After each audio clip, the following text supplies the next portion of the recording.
Čaute, dneska je tu pokračovanie týchto vecí. Dobre. Takže máme tu nafukovaciu desiatku za €81 tento. Máme k tomu aj slámku na nafukovanie. Potom tu máme tieto, viete, za 95 centov jedno, tu na oslavu. V jednom je 5 a proste tu na oslavu. Máme ich dve. Potom tu máme, to je modré, neviem prečo nemali fialové. Za 60 centov moje meno je Bianka, takže je to B. Potom tu je osmička nafukovacia za €80. Potom je tu Dčko. Môjho brata Damian 60 centov. Potom sú tu tie balóny za €30. Potom tu sú tieto taniere pre mňa za €40.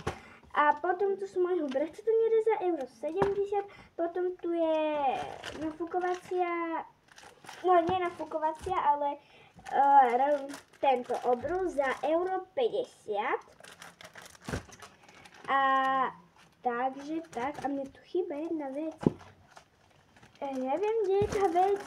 Ja tu mám samú jednotku a mala by byť takže 0, to stojí €1. Chápete? Toto euro. Ja tu nemám. Ja to tu nemám. Haló, to tu není. Keď to nájdem, ozvem sa vám v druhom diele. Či som tú 0 našla, alebo nie. Čaute. Budem plakať celý deň. Našla som tú 0 spadnutú, takže mám to spojené. Je do tartičky, takže mám to. Ja som taká šťastná, že som našla tú 0, pretože bola spadnutá za posteľou. Asi viete, kto mi to dal? Brat.